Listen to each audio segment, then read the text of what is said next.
Back here on News at Prime, and let's attend to this story now. 5 more deaths have been confirmed in KwaZulu-Natal due to flooding. 2 people died last night after a wall collapsed in Folweni outside Durban. Another person died in Umlazi due to a structural collapse. And in Tongat, 2 family members died when their shack collapsed on them during heavy downpours. Over 40 people have died in flooding over the past few weeks. Disaster teams remain on high alert in the province. Let's get you now an update, and I'm joined by Siboniso Mngadi, who speaks for the KZN Cooperative Governance and Traditional Affairs Department. Ngema, good to have you, and thank you very much for coming on this evening. Just for clarity, what is the actual tally at this particular point of those who have demised because of the tragedies caused by the flood?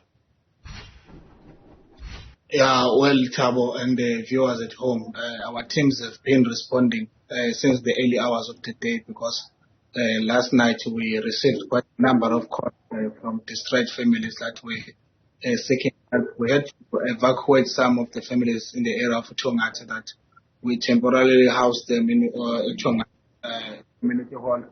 But however, in the morning they left and to do the mop-up operation in their homes. It's unfortunate that we've confirmed yet another fatalities as a result of these heavy rains. As you put it, we've recorded 2 fatalities in the area of Folweni, which is far south of Durban, and also in the northern part of Durban, which is Tongat. We have 2 family members that sadly passed away after their shack collapsed on them. We still have other 2 missing people that also their shack was washed away in the same area of Tongat. And our search and rescue team have been working around the clock in search for those bodies. We must also add that our teams have been providing disaster relief, working together with our social partners to assist those families that are in need during this period. So what then that brings the tally to what, 48 or 49? What's the number that you have for yourself that has been confirmed? Well, if you include the December statistics in January, the number reaches up to 52 people so far. But we did not put them together because the incidents are not the same. But these 5 were just as a result of the heavy rains that we received along the coastal areas, Uku district, eThekwini, as well as Ilembe district, where areas such as KwaDubuza, Indwedwe, eThekwini, were affected by the heavy rains last night. But there is also a public infrastructure that was affected. Yeah. Many roads were washed away in Ethekwini. Some they remain closed now because of the dangers that they may pose to the motorists.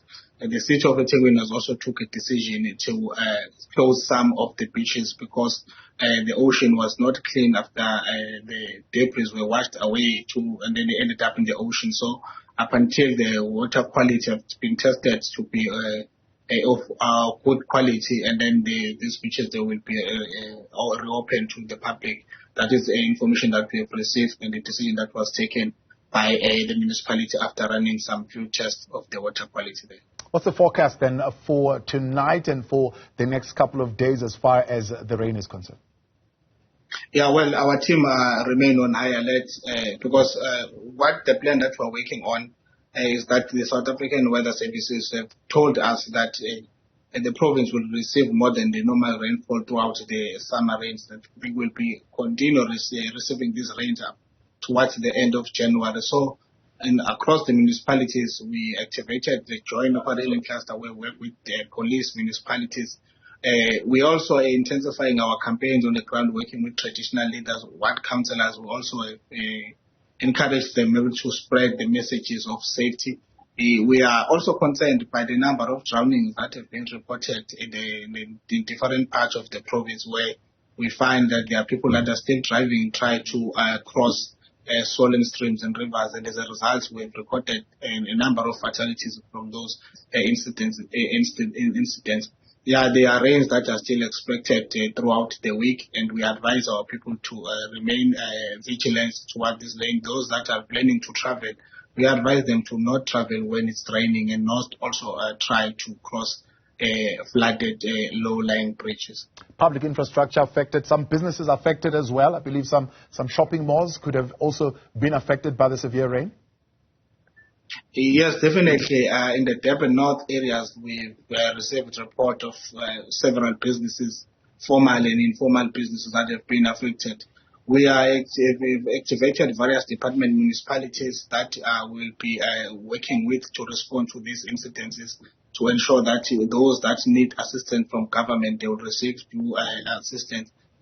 Particularly in the area of Umhlanga area, there were shopping centers that were flooded during last night, and restaurants that were also affected. They could not operate during the entire day. Some areas also remains inaccessible, particularly in the northern part of Durban, because of the road were washed away in those instances. But the municipality has been activated together with the Department of Transport, and then they will look at the alternative routes and also try to speed up the repair operation. So places like Lalusha, Umhlanga, as you've already mentioned, in the north, left without power at this particular point. Do you know if restoration processes have got a specific time when power could certainly be restored to those areas? Yeah, well, ESCOM is also part of the department that we are working on, because there is the power lines, so many of them that have been also destroyed by this heavy rain.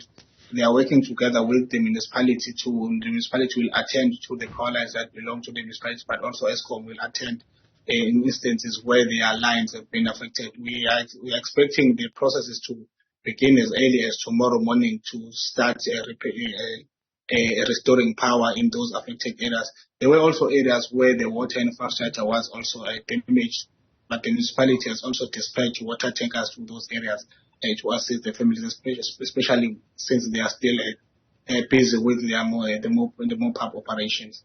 Let's thank you very much. Thank you for coming. Spokesperson Mngadi there, who speaks on behalf of the KZN Cooperative Governance and Traditional Affairs.